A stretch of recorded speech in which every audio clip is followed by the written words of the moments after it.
Hello, everybody. This is Jeanne-Marie Penel here with the Montessori show, September 2018. I'm here live from San Diego, and our wonderful Simone is live in Amsterdam. Hi, Simone.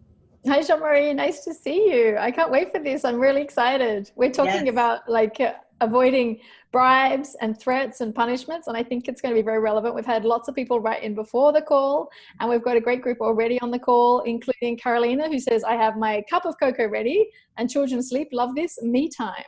And so for those of you who've just jumped onto the call, please mute your microphones and turn off your cameras because it comes up on the recording sometimes. And also you can go to the bottom of the screen to the chat box, and if you click on chat, you'll open up the chat and be able to see people's comments and things in there as well. And feel free to tell us where you're calling in from tonight. We've already got Scotland and Sweden and Estonia, and us in the Netherlands and San Diego that we know is definitely on the call. So lovely to see you all. Yes, and as you said, Simone, this seems to be a popular topic because a lot of wonderful questions have come in. So I'm excited about getting going. Do you want to maybe let's touch a little bit about why we chose this topic and you know what is wrong with bribes and rewards and punishment? Like why shouldn't we?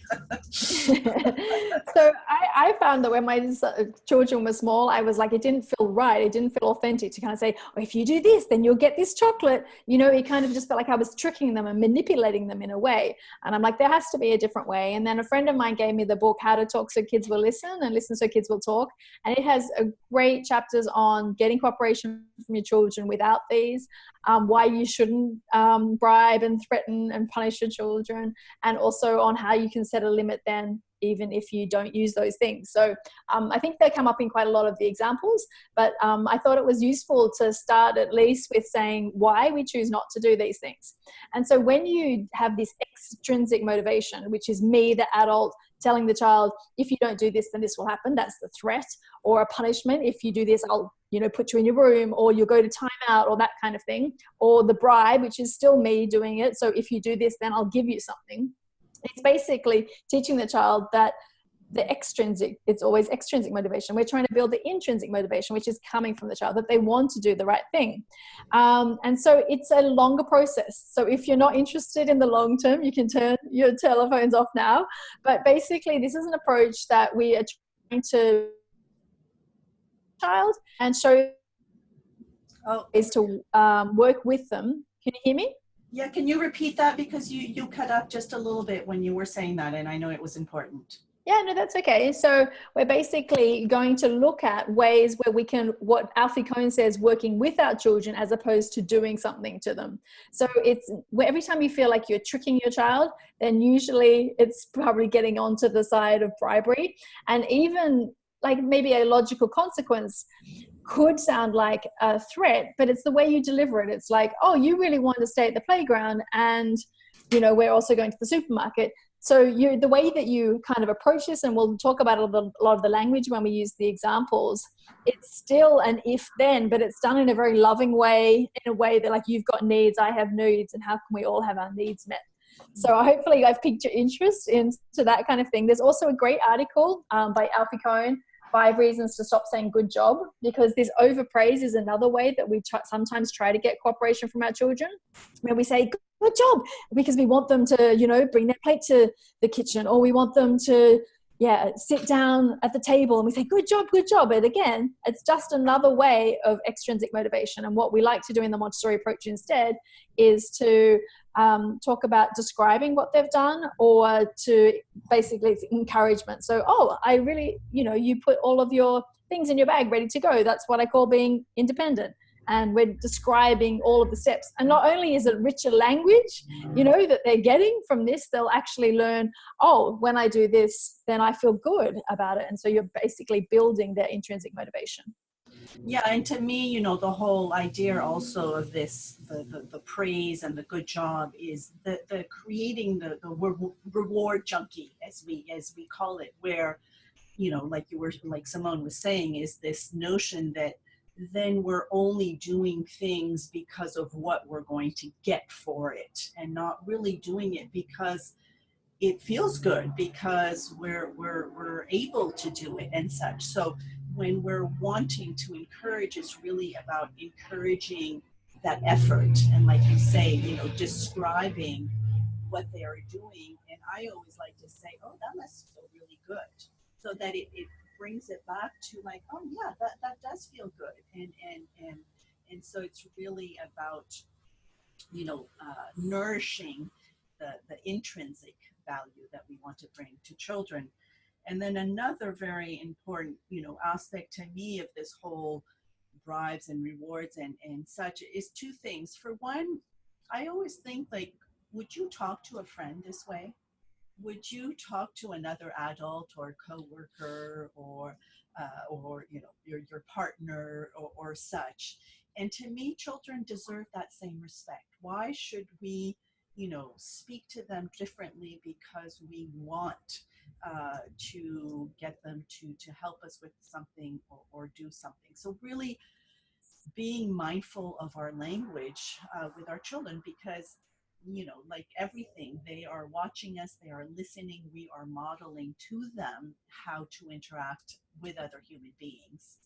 And then the other thing is punishments, bribes, all of this can seem like they get things done in the moment of, oh, here, I'll give you a piece of candy if you get in the car. It's like, yes, you've gotten them in the car and off you go. But is that really what you want long term? Because it's really, to me, it's always this notion of our roadmap. What are the life skills and the qualities we want to help our children understand and live?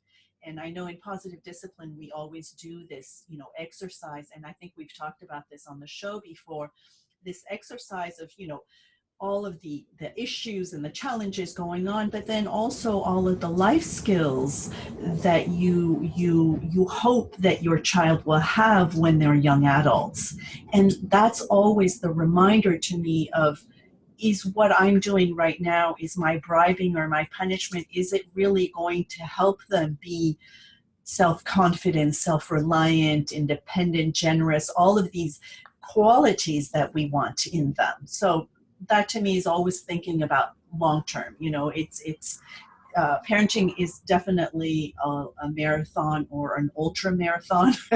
We're going to be doing it for a while. It's not a quick sprint. I'm just typing in the chat at the moment, like, were you ever punished as a child or at school? And how did you feel about the person who was punishing you?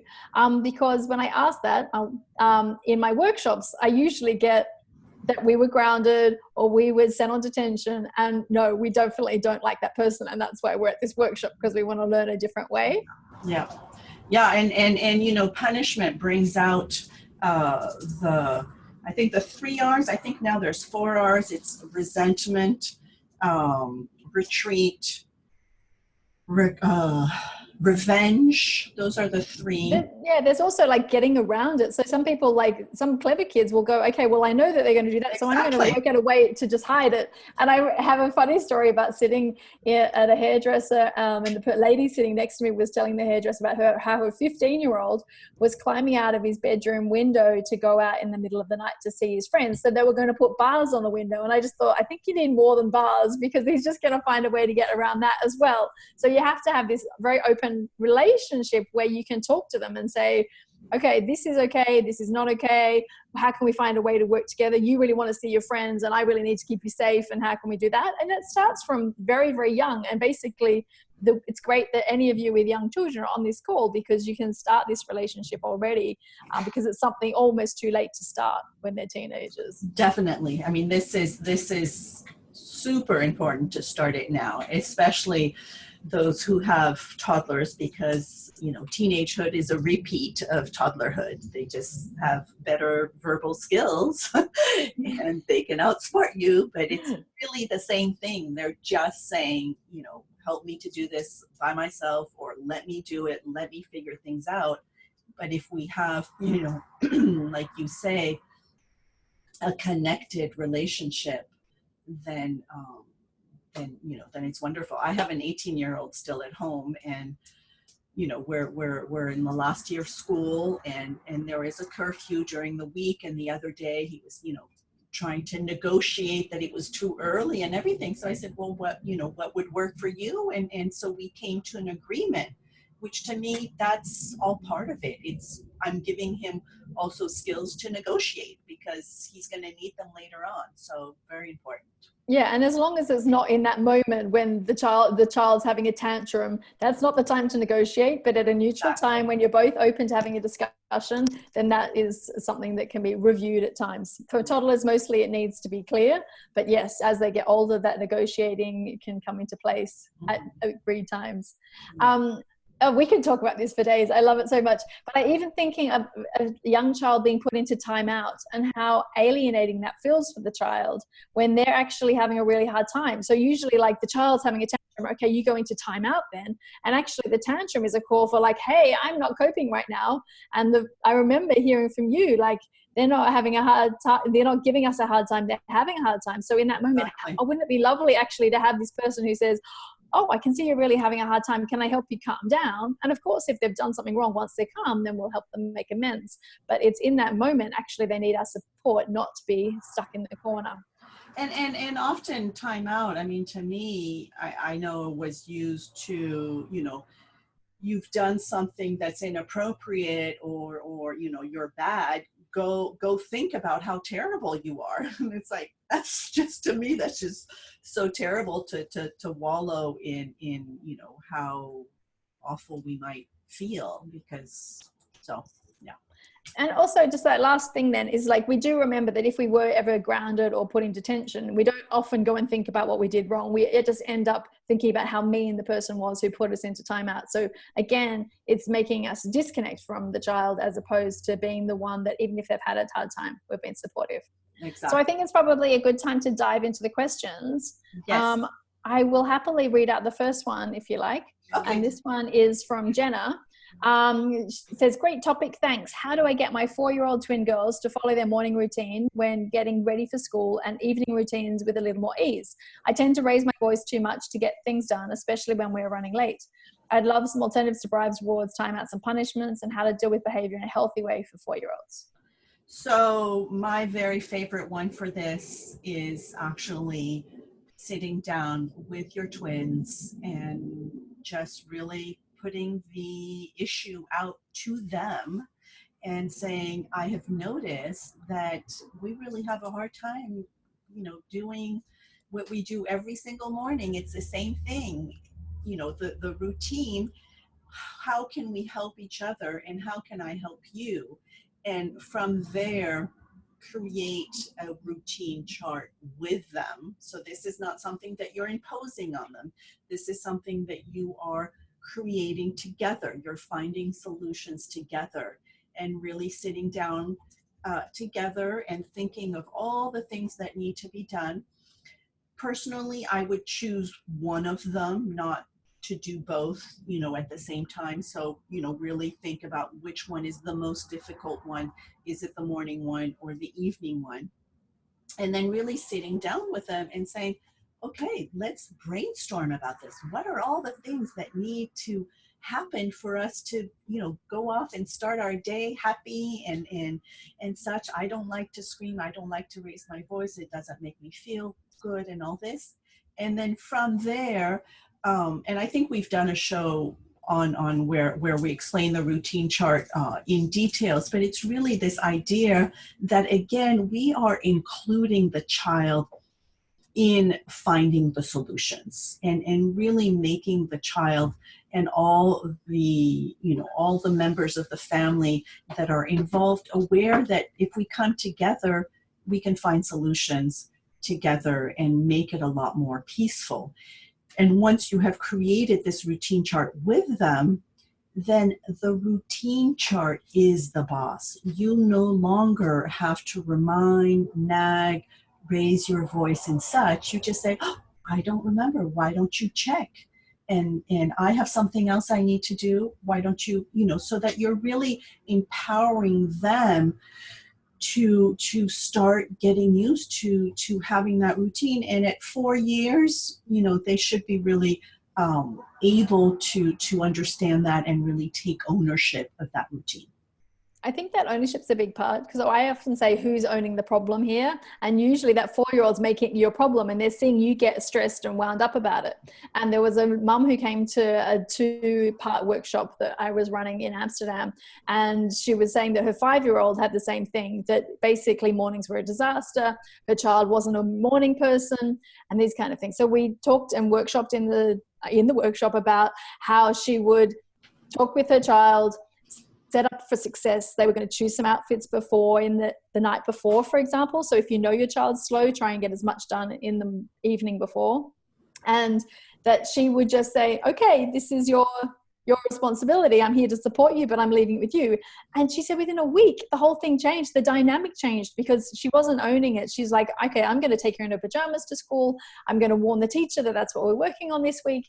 And yeah, usually a 5-year-old or a 4-year-old doesn't want to go to school in their pajamas. And I actually, when I was in the classroom, I had actually suggested that to a family who was really struggling in the morning, and you could tell that it was really upsetting the parent, and I just said, why don't you suggest and give her a choice that she can get dressed at school. And she did show up in her pajamas, and just once, and it never happened again. And it was fine. I didn't make a big deal of it. She knew, we always have a change of clothes at school, or she had brought one, and it was fine. So, yeah. Yeah, it's really interesting. So evening routines, also don't forget that still, even at 4, children like to know what's happening next. So yes. Sometimes we start getting a bit flexible with children around bedtime, but actually a really nice bedtime routine where you have a bath, you read stories, you tuck into bed, and you've done everything. I also like to say to kids, like, okay, we've got one last thing you can tell me before I'm going to leave the room, and what is it you want to tell me? So that they have that opportunity to tell you that thing, and then they go to tell you something else, and let's save that one for the morning, and then you can leave, But it's a really nice part of the routine. You do the same thing every day, and that consistency can really help as well to ease it, make it flow, and give the child like some security to know what's coming next. Yes. And thanks to Deb, who's joining from Australia, a grandma. She's loving it. Great. Oh, wonderful. So we had a great question from Amanda, and I feel terrible actually. She said, so what's another way to handle tantrums rather than timeouts? And I feel terrible because this same thing happened to me. I was listening to a radio interview when my son was really small, and I'm like, I totally agree. Definitely no timeouts. And then the radio interview finished, and I was like, but I'm not sure what I'm meant to do instead. And so let's definitely deal with how we can deal with tantrums rather than a timeout.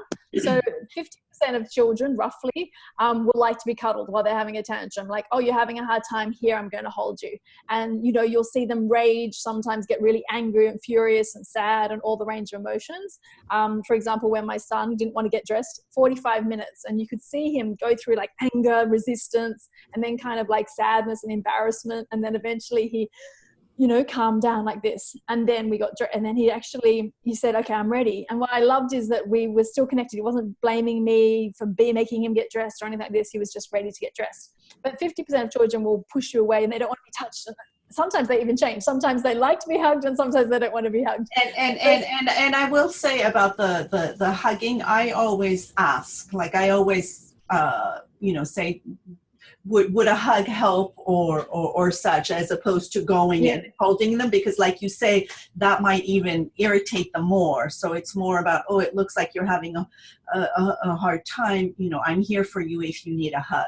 So yeah, exactly. And that was the other point, is that that if a child does push away, then that's also a really nice thing, is like, I'm here, let me know if you want a hug, but otherwise you're just keeping them safe.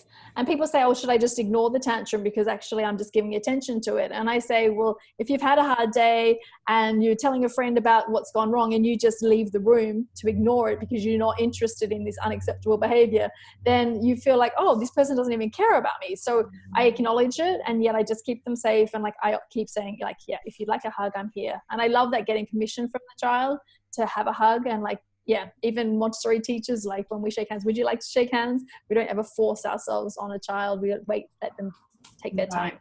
So that's how we help them calm down, is basically hugging or offering a hug or keeping them safe. And then what's important that is if they've actually done something wrong, like drawn on the walls or they've pushed a friend or something like this, then we don't forget the step of making amends, where we go and we, you know, check our friends okay, or we offer them a tissue, or we model, you know, saying sorry that my child pushed you. Those kind of things are really important. Otherwise, basically, we're letting them get away with a tantrum and not following through with any responsibility for that as well. Yeah. So does that help? And I think also in that question, it's important to understand what is a tantrum, because, you know, we often like label this thing of, oh, you know, a tantrum, it's the terrible or whatever, but it's really understanding that it is the human being that is no longer, you know, connected to their own self-regulation and such, so that it's really important to you know, not kind of label it as a negative thing, but really show that compassion that Simone was saying about, oh my gosh, you're really having a hard time, and I know you really want to stay at the park, and it's time for us to go home. It's getting dark with dinner, you know, whatever. It's always like, I acknowledge that you're having a hard time. I see that you're having a hard time, and I'm here for you. But it's really understanding, and again, I'll say it, you know, it's your child is not doing this to give you a hard time. They are having a hard time. And if we can really, you know, wrap our head around that and understand that it is about brain development. It's about, you know, an immature brain that is developing, that is not yet in tune with their big emotions. And so, you know, once they've calmed down, later on, we can talk about that, and we can talk about, you know, how it felt in your body, and maybe alternatives to, you know, rolling on the floor and screaming and spitting or whatever they did. So really, I think it's always important to come back to brain development and what we can expect of our little humans. Yeah. So Amanda has a couple of follow-up questions, and she says, I agree, that's great, but it's a little difficult to do that when I have my 3-year-old thrashing if I try to hold him, and then my 7-month-old needs me as well. I want to handle this well. It's just so challenging with 2 kids to meet both of their needs. And the other issue is that when he's tantruming, he yells hysterically, which frightens the baby. So the challenge is separating them so he's not making it an overwhelming environment for her too. Yeah. So here I would you know, think about creating a safe space for your child that is having a hard time. So again, this is something that we're going to do, you know, once they've calmed and we're at a peaceful place. But, you know, saying, I've noticed sometimes, you know, you want to, you know, your there's a lot of energy in you, and really, again, helping them notice it within their body of, you know, where that's showing up, so that they understand that their body is giving them a signal. And let's figure out a safe place for you to be able to maybe scream into the pillow or hit a pillow and such, because it scares baby and it scares your brother, and so I'm going to have to leave the room, or, you know, really try to negotiate what are some alternatives to expressing the anger, the you know, whatever that big emotion that he or she is having. Yeah. And I think that safe space kind of works for children who are about 2.5 and 3 and above. I think positive discipline talks about setting up that safe space. Mm-hmm. And it can be like really a calming place, somewhere that they like having their trains or their favorite books or their dolls, you know, something that actually does help them calm down. And we never send them there saying, if you're naughty, you go to your calm place. It's more like, oh, would you like to go to your calm place? And otherwise, oh, we might go to the calm place to calm down. And then you can actually, you know, still acknowledge it without leaving them. Yes. To be. So Amanda said, thank you, so helpful. You're welcome. Oh, good. Yes. The next one is from Mealy. She says, on the topic of routines, would it be helpful to set a timer, or does that add to the stress?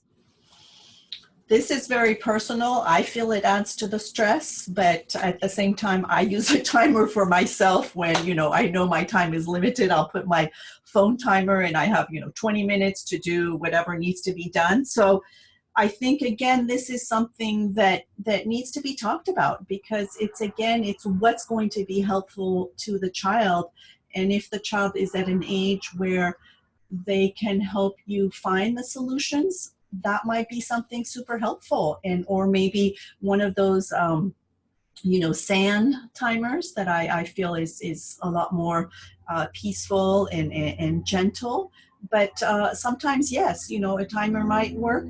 I like to use sometimes a piece of music that is always the same piece of music for transitioning. So maybe there's, you find a beautiful, classical or jazz piece that's going to last 5 minutes, that you always use maybe those 5 minutes where we need to transition out the door, so that we get used to when that music starts, it's like, oh, yes, okay, you need to, put on the coat, the shoes or whatever. And by the time it's ended, we're out the door. So maybe something, there's plenty of different options. So yes. What do you think, Yeah. Simone?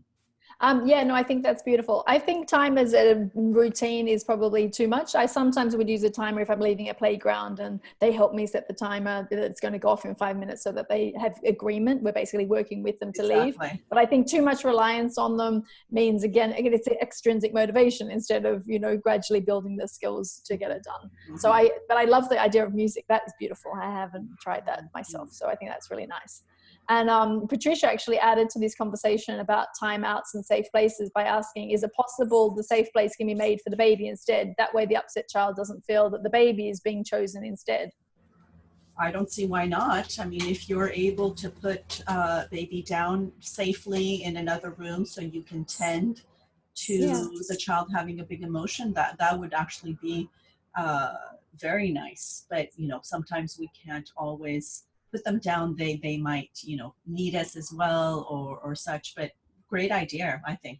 Definitely. I think this whole thing about having 2 children is, and I have it in the Montessori classroom as well, is which child needs the most help right now? And it's just prioritizing it and being okay with not being able to make everyone happy right in that moment. It's like, oh, you're really sad and you're really sad too. I'm helping your brother calm down and I'll be with you, and I'll be available soon, just like a toy will be available soon. Mm-hmm. And just being okay with that, because perfect it ain't, we don't, exactly. We try and do our best, and they all feel super loved, and you can send love across the room to one child while you're with another one. We're doing our best, kind of just keep it real. Exactly. But I do like that idea, because that would also, probably help with the transition of being an older sibling, and that sometimes those tantrums are really a cry for I miss you, you used to be all mine and now I have to share you, and all of this. So great idea. Cool. Yes. So we're getting loads of questions coming in. This is super exciting. Adita asks, any recommendations on how to get a 12-month-old to remain seated while eating? He takes a bite and then stands up, walks around. If I direct him to his seat or take the food away, he rolls on the floor screaming, banging his head on the floor. Meals take close to 2 hours. I'm concerned about him getting enough nutrients, but it would be nice to decrease the mealtime. So yeah, I definitely think 2 hours is way too long for mealtime. And so they're usually not hungry enough. So really have mealtime is maximum 20 minutes, half an hour for a young child. And they take what they need mostly in the first 10 minutes, and then the rest is often playing. So I would just keep in mind that the adult's role is to make healthy food options, present them at fixed times, and you set the time, place, and what they eat, and then how much they eat is up to them. And then when you've finished, then okay, now the meal's all done and the food's going away, and they might get upset in that moment, but if you kept that same routine for breakfast, lunch, dinner for at least 3 days, they really start to learn, oh, okay, I need to eat now, and often those battles go away. Yeah, and what Simone says is beautiful, because it's with that loving kindness. This is how it is of, when you get up, and that means, you're done and I'm putting the food away. And if they choose to be upset about it, that's okay. I know you're upset, but I'm putting this away because we're done with the meal. and I know we talked about this on another show, but remembering that children are very wise as to what they need to intake.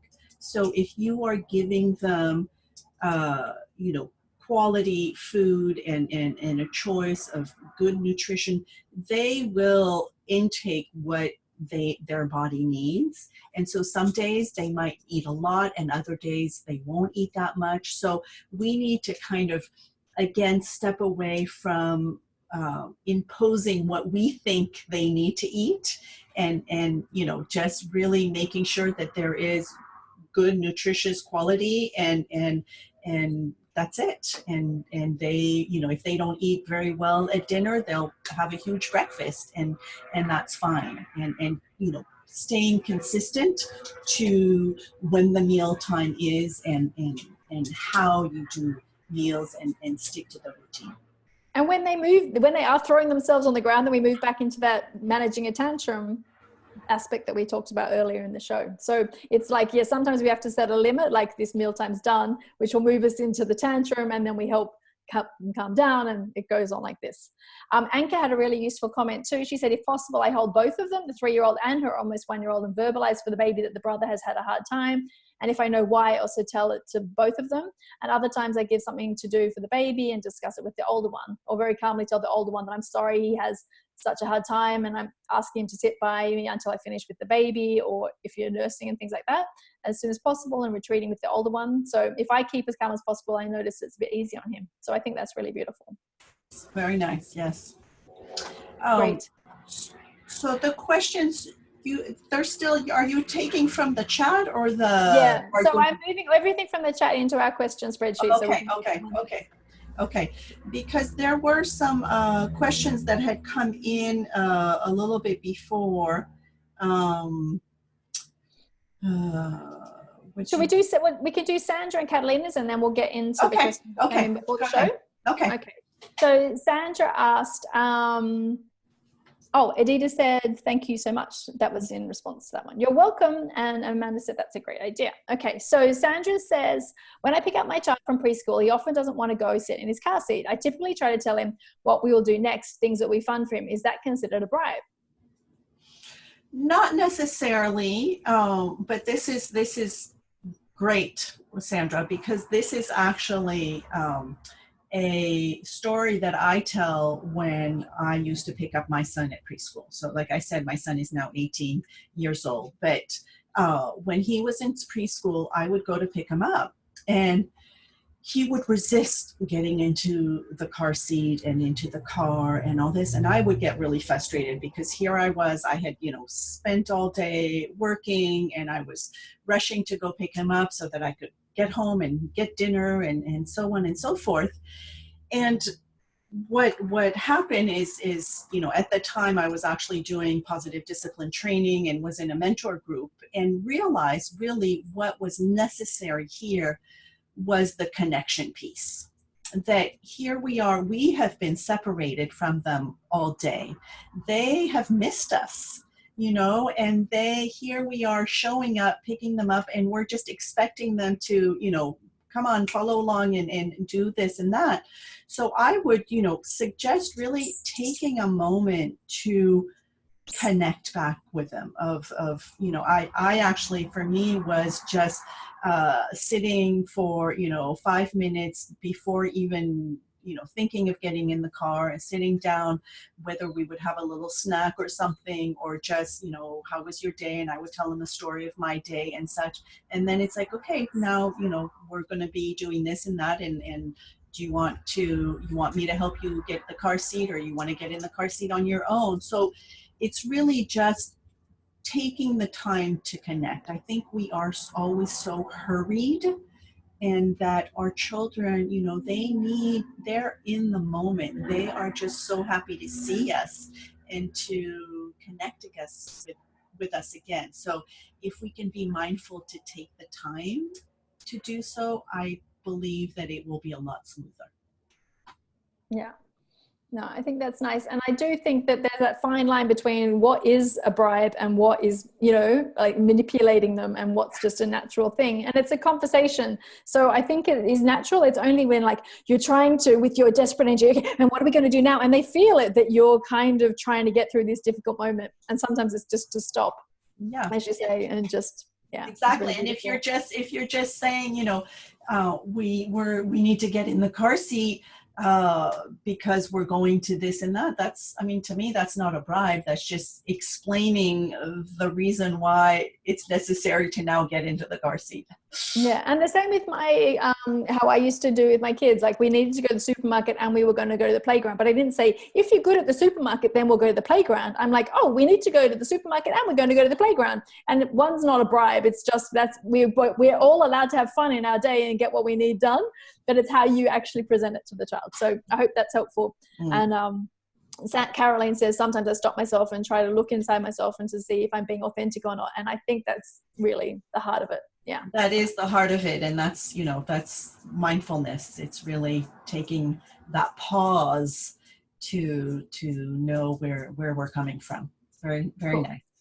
Okay, we'll answer Catalina's and then we'll move into all of the questions that we received before the show. And if we get time at the end, we'll come back to any in the chat, okay? Okay. So Catalina asked, my child, 1.8 years old, is sometimes crying just for attention. Somehow I have the feeling that she cries at me, if I can express it like this. She doesn't do that with her father, only with me. Sometimes I find this very annoying and I want to find a solution to understand why and eventually to express to her that I don't like this type of cry for the show. How should I approach this? Thanks.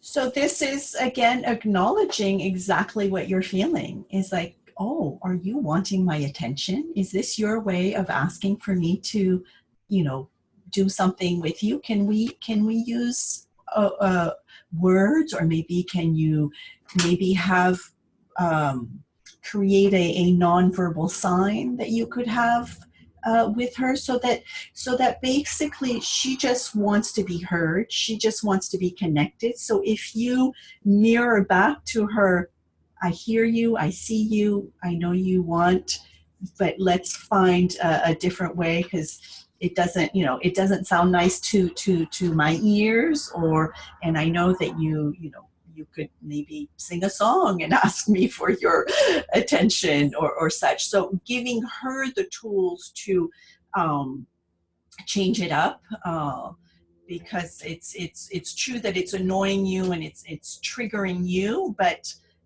she needs a different way that would be more appropriate, if that makes sense.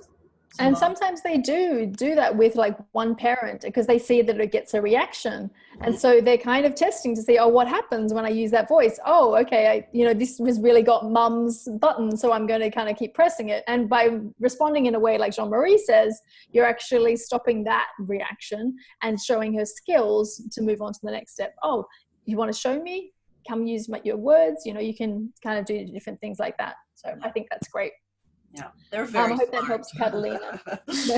But it is super hard, and I can just picture that screech it does get on any parents' nerves, I can promise you. And then sometimes, I think it's okay also to give ourselves permission that if there is something that is really triggering us and that we are having a hard time, it is also just fine if the child is safe to say, I'm having a really hard time being in the same room as you, and walk away. Like, self-care is important.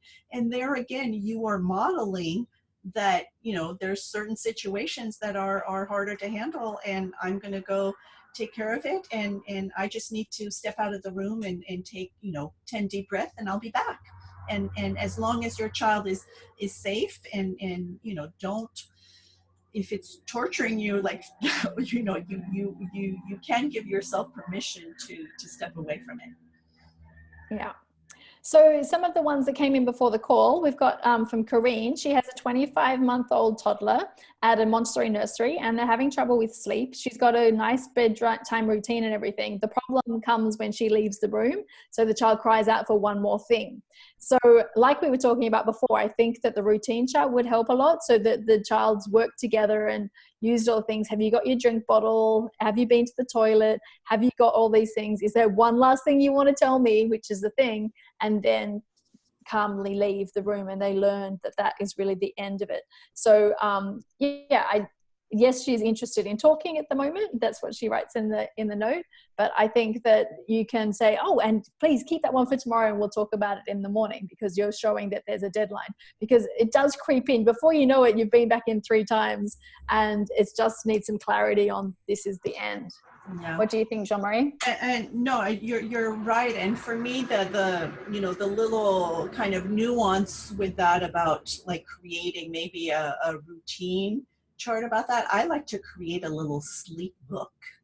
So it's really about, again, talking with her, brainstorming with her of all the things that happened before we go to bed. So, I wouldn't make it too long, might not include the dinner and all of that, but whatever happens like that last hour, and really have her put herself in those situations, so you can take pictures of her, on her bed, of you reading a book, or of daddy reading a book and such, so that it is a book that you're actually going to read to her every single night, so that it is a reminder to her of what the expectations are, so that it's really, when we give that last kiss and we turn off the lights, that's it, and then the next photo is maybe a big hug and kiss in the morning, so that it's really this understanding of this is what to expect. And it also is helpful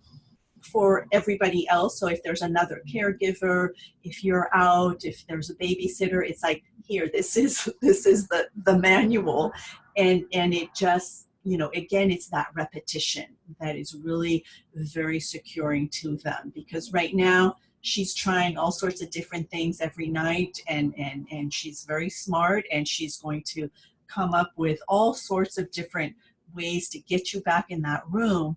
So, it's really about, there's the water, there's this, there's that, and you can have a picture of all of those, but there's an end to it as well. So hope that helps. Yeah, cool. Mariah says, I love this example with the handmade book is amazing. I'll try it with my 2-year-old Damien. Thank you. Yes. Yeah, very cool. And then she's got whining, and her child wants her to hold her if she goes into another room, and sometimes she whines to ask for something, or she doesn't let her cook, or starts pulling at her skirt, clutching at her leg, and she has a learning tower and a little kitchen with things, but she wants to just stay on her, and she's asking her to help but generates no. And as any toddler, she's quite opinionated, but at the same time very sensitive, and always bossing us around and telling us what to do every single minute. We try to handle it calmly, avoid triggers, but sometimes it gets us. Yeah. And this, to me is just really, I love you, and I want to be close, and I want to connect. So it's really, again, it's not something that she's doing purposefully to annoy you, but it is a need.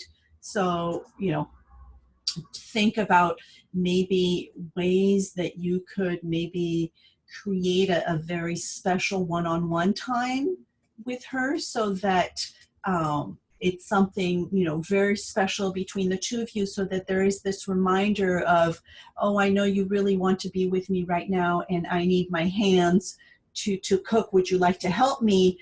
And, remind like, oh, but remember, we have our special time, later on, where we're going to go to the zoo, or whatever it is that you've decided. But it sounds like she's just needing connection. And so it's, how can we satisfy that need without it triggering you, and being very, very loving about it, of I see that you're really wanting to be snuggled up to mommy right now, and I need my hands to cook. Can you help me? And then we'll go snuggle when we're done, so that you're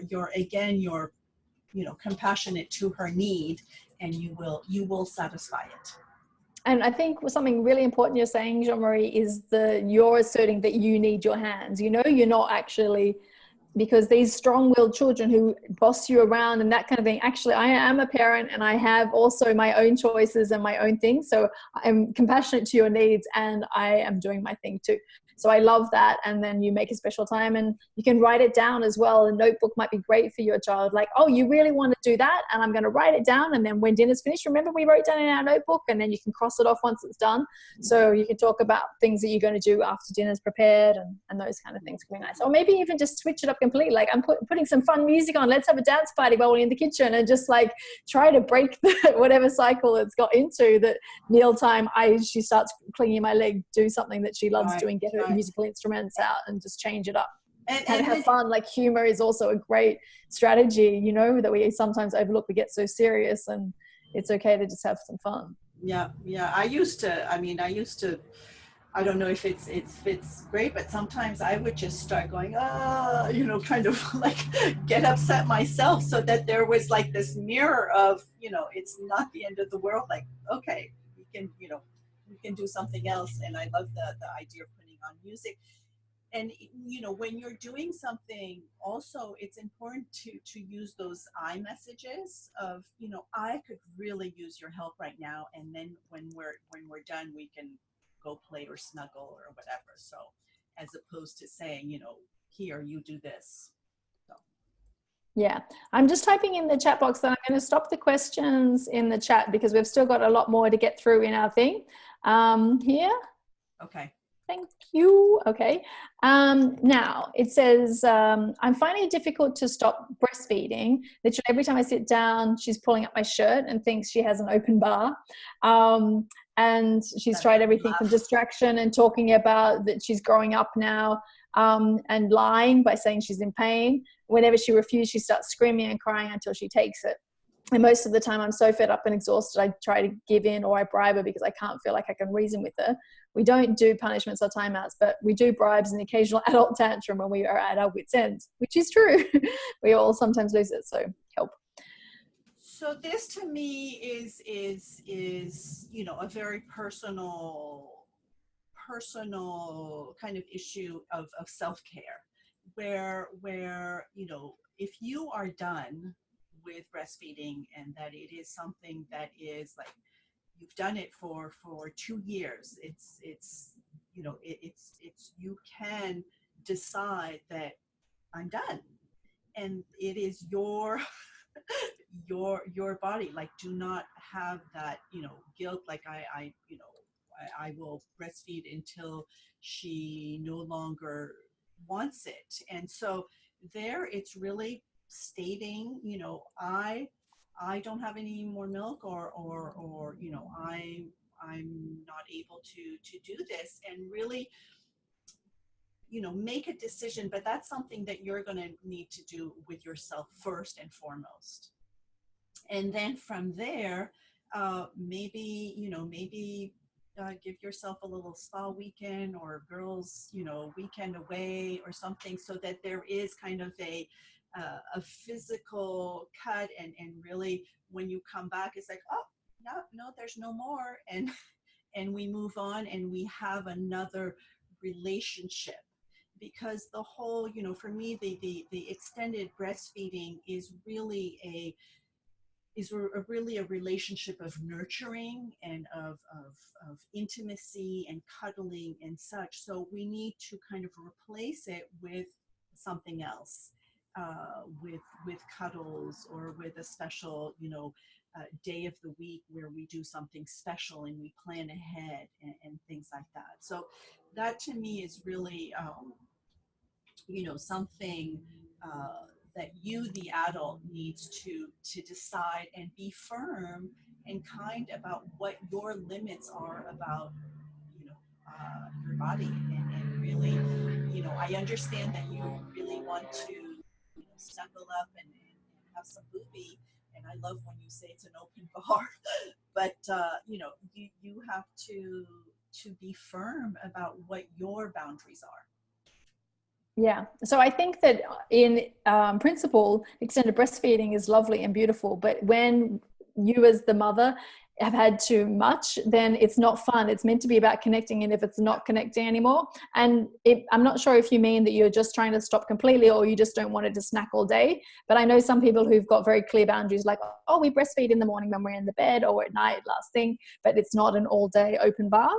And I also know other people who do have wanted to stop the extended breastfeeding. And what they do is they actually really celebrate this beautiful time by saying, we've got 2 more weeks of this beautiful breastfeeding thing. And you write on the calendar and you talk about it, but then it's done. And like, they don't really know that there's no more milk. So it would just be as if you have no more milk, and then it's just been a really special thing. And it ends on a high note, as opposed to oh, it's really difficult and I'm trying to manipulate them and bribe them away and that kind of thing. So I hope that helps and gives you a different perspective. Yeah.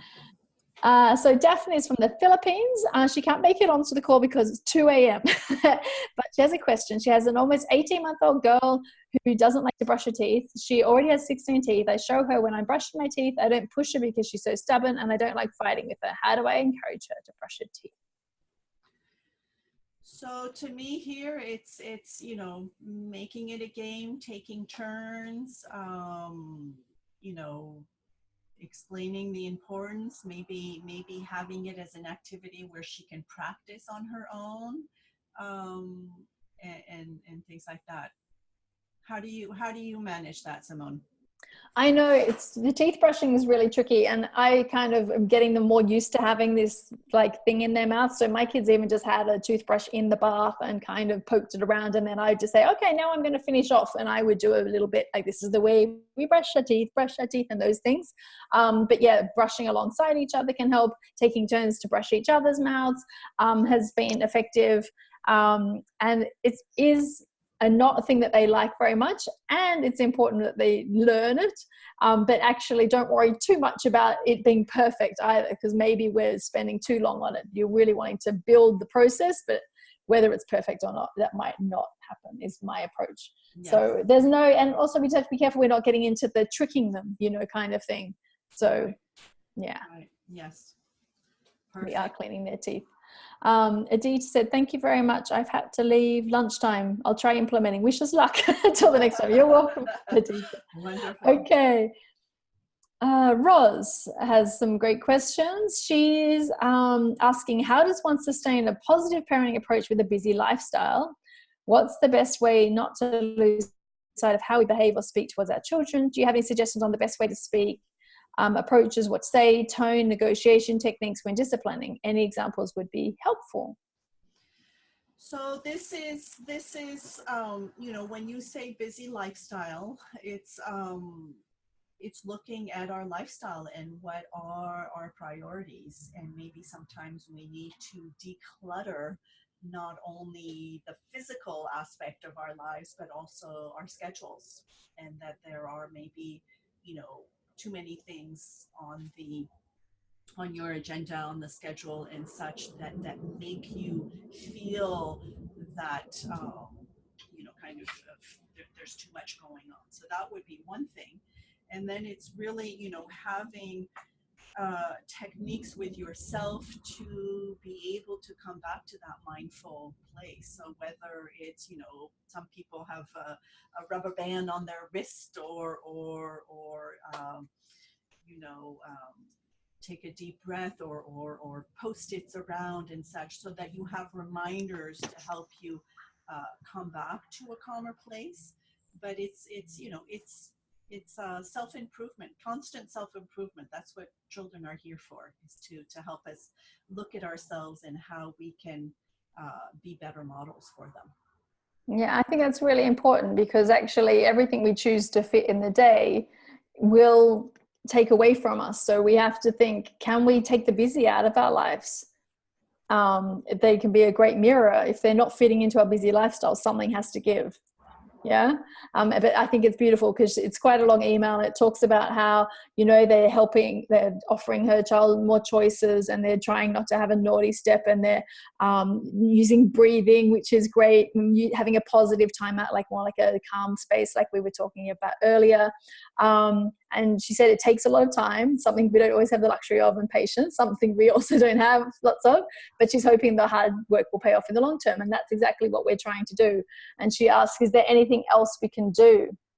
And I think that a lot of the things that we would suggest she is doing, and some of the ways that the How to Talk to Kids Will Listen book talks about is like giving the child some responsibility in it as well. So like you can say one word like shoes, as opposed to giving them long explanations that we're leaving the house and these kind of things. So just say shoes and they think, oh yeah, I've got to get my shoes. Or you give them information like, oh, there's a towel on the floor. And then you give time for them to process, and then they go and hang up the towel.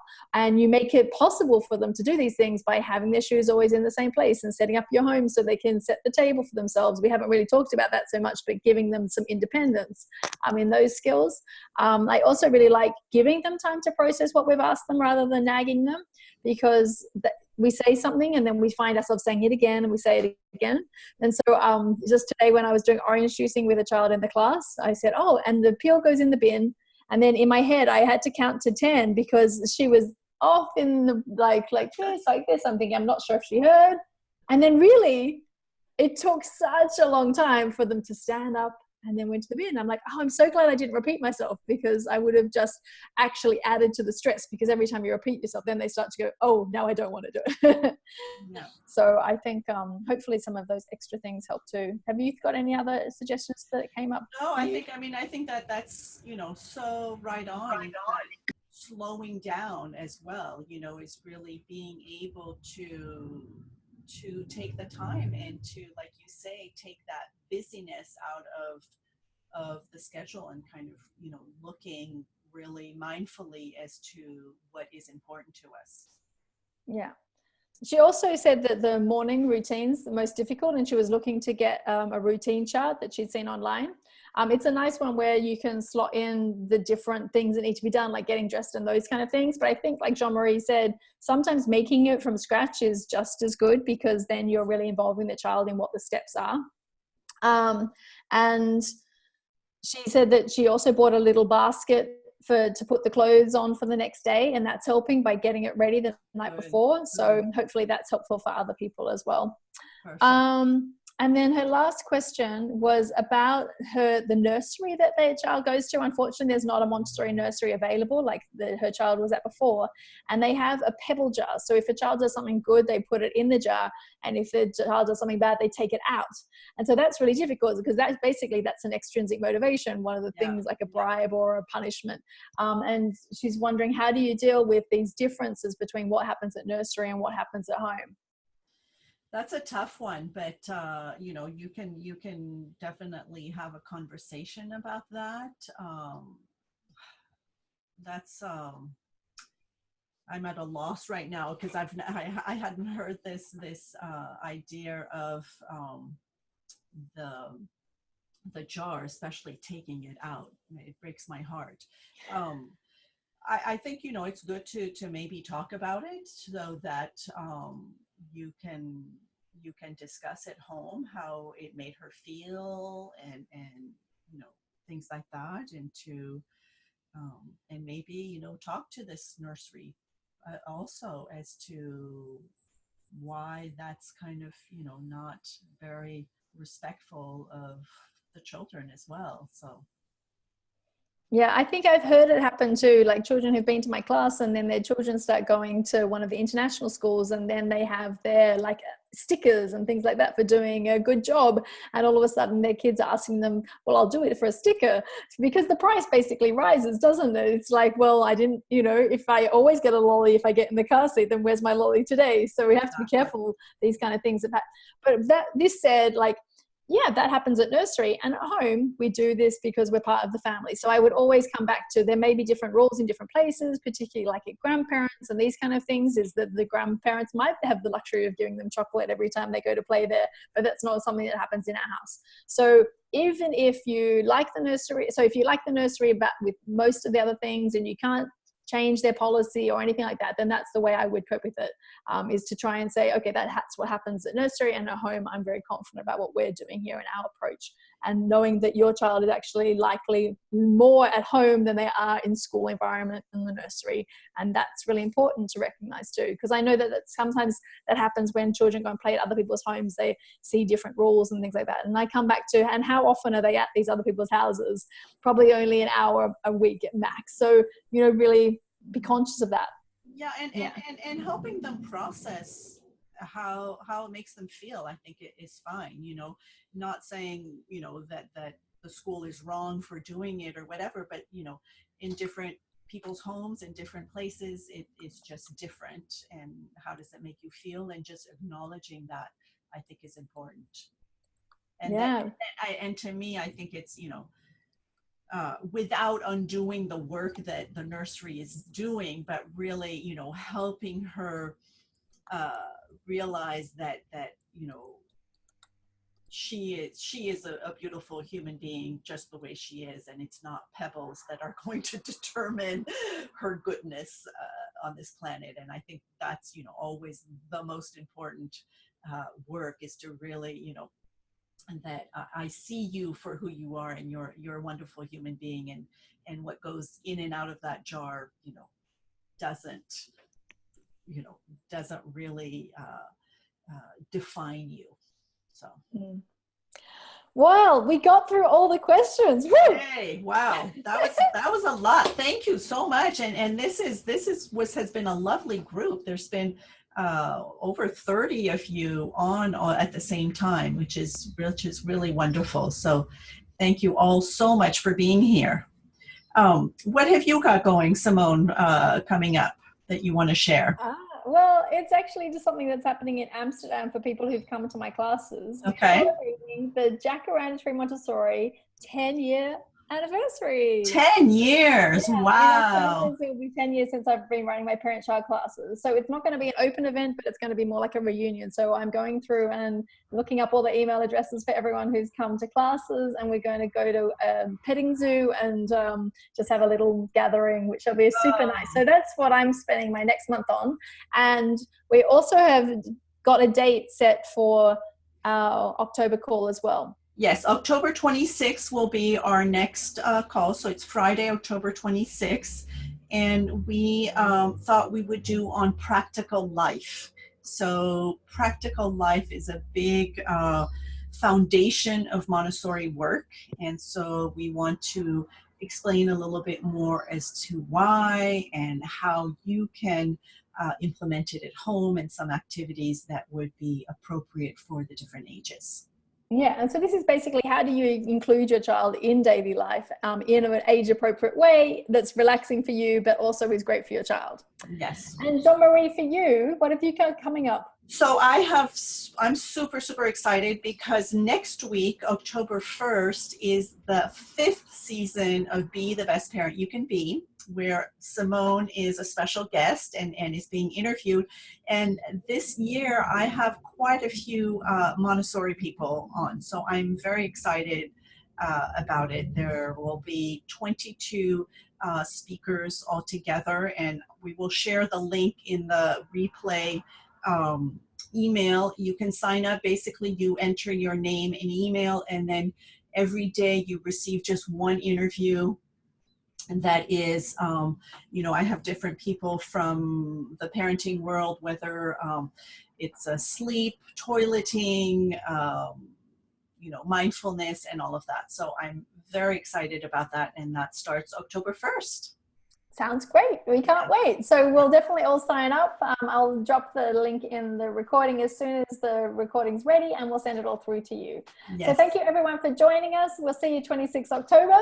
Until then. Yes. Bye-bye, everybody. Bye-bye.